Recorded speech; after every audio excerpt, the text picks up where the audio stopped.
నమస్కారం. ఈరోజు మనతో పాటు ప్రముఖ ఆధ్యాత్మికవేత్త, జ్యోతిష్య నిపుణులు, వాస్తుశాస్త్ర పండితులు ప్రొఫెసర్ డాక్టర్ సత్యనారాయణమూర్తి గారు ఉన్నారు. నమస్కారం గురువుగారు. నమస్కారం అమ్మా సుచరిత. మే 1వ తారీఖు నుండి గురుగ్రహ మార్పుల మూలంగా ఏ రాశుల వారికి ఎలా ఉండబోతున్నాయి అని తెలియజేస్తారా? ముందుగా మేషరాశి వారికి ఎలా ఉంది అని తెలియజేయండి. మనకి ఈ మే 1, 2024 సంవత్సరం నుంచి మనకి గురుడు ప్రధానంగా మారుతున్నాడు. మేషరాశి నుంచి వృషభ రాశిలోకి మారుతున్నాడు. ఈ ట్రాన్సిట్ వల్ల ఏమవుతుందంటే 12 రాశుల మీద ప్రభావం ఉంటుంది. 12 రాశుల వారికి కొంతమందికి ఏమో మంచి చేయొచ్చు, కొంతమందికి ఏమో చెడు చేయొచ్చు, కొంతమందికి మధ్య రకమైనటువంటి ఫలితాలు మనకు వస్తాయన్నమాట. వాటిల్లో మనకి బాగా అధికంగా లాభం ఉండేటటువంటి రాశులు ఏమిటంటే మేషరాశి, ఆ తర్వాత కర్కాటక రాశి, ఆ తర్వాత కన్యా రాశి, మకర రాశి. ఇవి ప్రధానంగా లాభం పొందేటటువంటివి అన్నమాట. అలాగే మధ్యమ రకంగా ఉండేటటువంటివేమో తులారాశి, ఆ తర్వాత సింహరాశి, మిథున రాశి, కుంభరాశి. అధమంగా ఉండేటటువంటివి ఇంకా మిగిలిపోయినవి అన్నమాట. ఏమిటవి? మీనరాశి, ఆ తర్వాత వృశ్చిక రాశి, తర్వాత సింహరాశి. ఈ రాశులు వృషభ రాశి. ఈ 4 రాశులు ఉన్నాయి. అయితే వీటిల్లో వృశ్చిక రాశికి అధమ ప్లేస్లో ఉన్నప్పటికీ కూడా గురు దృష్టి వల్ల అది మంచి ఫలితాలు ఇవ్వడం జరుగుతుందన్నమాట ఈ గురుగ్రహం. ముందుగా మనం మేషరాశి వారికి ఎలా ఉందో చూద్దాం. మేషరాశి వారికి ఈ యొక్క గురుడు జన్మరాశిలో ఉన్నాడు. ఎప్పటి వరకు? ఈ మే వచ్చేంతవరకు, మే 1 వరకు. మే 1 నుంచి వృషభ రాశిలోకి వచ్చాడు కాబట్టి, ధనస్థానంలోకి వచ్చాడు కాబట్టి ఈ మేషరాశి వారికి వృత్తి, వ్యాపార, ఉద్యోగ విషయాల్లో మంచి మార్పు వస్తుంది. అంటే అధికమైనటువంటి ఆదాయం, ఉద్యోగాల్లో ప్రమోషన్లు వస్తాయి, తర్వాత జీతభత్యాలు పెరుగుతాయి. ఇంకా మరి జీతాలు కూడా అందరూ ఇవ్వాలి కదా, గవర్నమెంట్ బకాయిలు ఉంచకుండా. అందుకని వాళ్ళకి టీఏలు, డిఏలు, అరియర్స్లు అన్నీ కూడా గవర్నమెంట్ దగ్గర ఏం పెట్టుకోకుండా అందరికీ కూడా ఇచ్చేయడం జరుగుతుంది. అలాగే మరి ఉద్యోగాలు చేసేవాళ్ళు బాగున్నారు. తర్వాత ముసలాళ్ళు అయిపోయిన తర్వాత పెన్షనర్స్ ఉంటారు కదా గవర్నమెంట్లో, వాళ్ళకు కూడా అన్నీ వన్ టైం సెటిల్మెంట్ చేసేసి ఇవ్వడం జరుగుతుందన్నమాట. అయితే వీళ్ళు ఏం చేస్తారు? చక్కగా ఈ యొక్క ఓల్డ్ పెన్షనర్స్ ఆ వచ్చిన డబ్బుని తీసుకువెళ్ళిపోయి ఆ సర్టిఫికేట్లు ఇస్తారు, పెన్షన్ సర్టిఫికేట్లు. అవి చాలామంది లీవులు అమ్ముకుంటారు గవర్నమెంట్లో.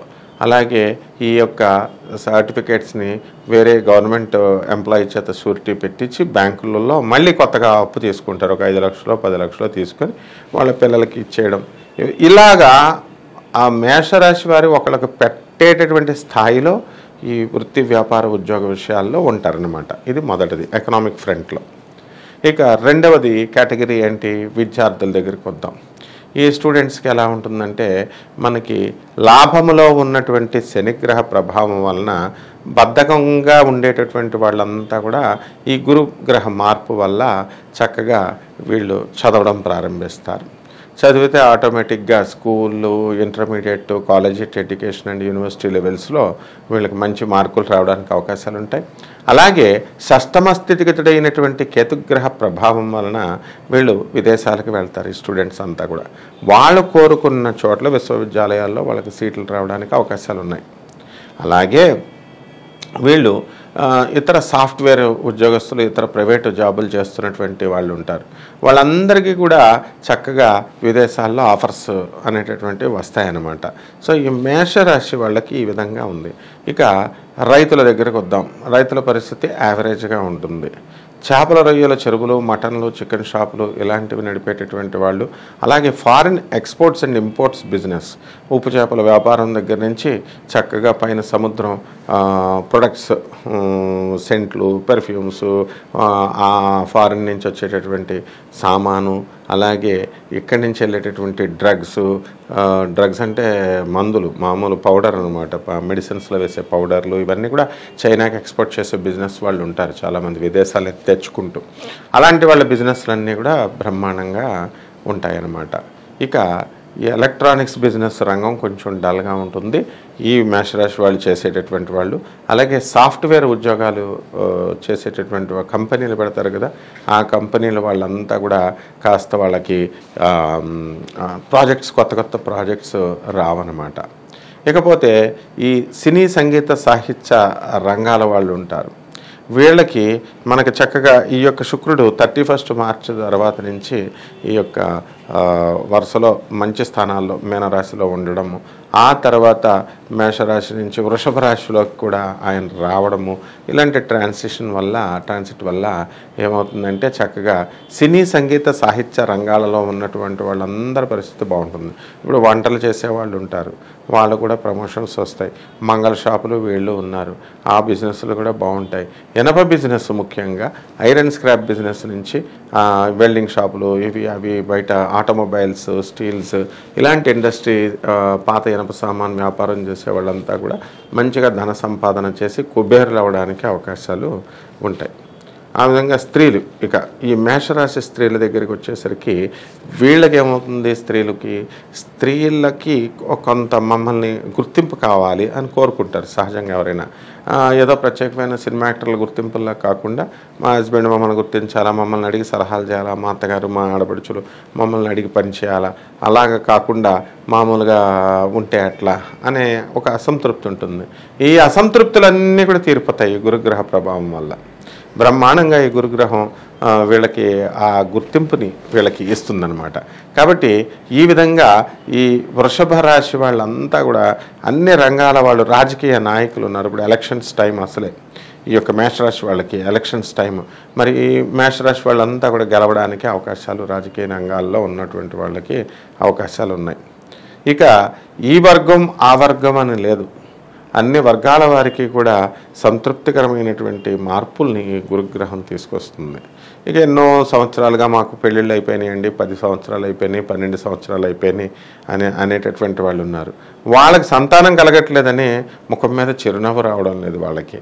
అటువంటి వాళ్ళకు కూడా చక్కగా సంతానం అనేటటువంటిది కలుగుతుంది. ఇక వివాహాలు కానటువంటి వాళ్ళు, ఈ వివాహాలు కానటువంటి వాళ్ళు వీళ్ళకి కూడా వివాహాలు అయిపోతాయి అన్నమాట ఈ సంవత్సరం.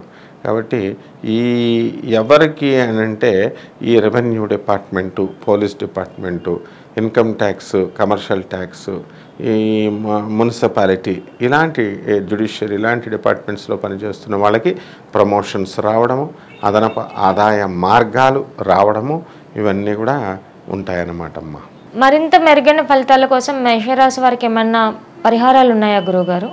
మనము ఎంత బాగున్నప్పటికీ కూడా ఏదో ఒక ఇప్పుడు మిగతా ఈ సంవత్సరంలో ఏ కుజుడు బాగోకపోవడము, కుజుడు కర్కాటక రాశిలోకి వచ్చినప్పుడు బాగోకపోవడం, అలాగే బుధుడు ఈ యొక్క మీనరాశిలోకి వచ్చినప్పుడు బాగోకపోవడం, ఇలా కొన్ని సందర్భాలు ఉంటాయన్నమాట.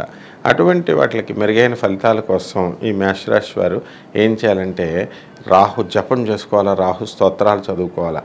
రాహుకి కిలోంపావు మినుముల్ని, ఆ తర్వాత ఆవుపేడ రంగు ఉన్నటువంటి, అంటే నాచు ఉంటుంది కదా, ఆ కలర్ ఉన్నటువంటి వస్త్రాల్ని పేద బ్రాహ్మణులకి దానం చేయాలి. ఆ తర్వాత రాహు దుర్గాదేవి యొక్క ఆరాధకుడు కాబట్టి ఆయన ఏం చేయాలంటే దుర్గాదేవికి మనము కుంకుమార్చన చేయాలి, ఓం దుర్గాయై నమః అని. అలాగే మెడలో చక్కగా గద ఉంటుంది, దాన్ని ధరించాలి. తర్వాత దుర్గాదేవి యొక్క గదని.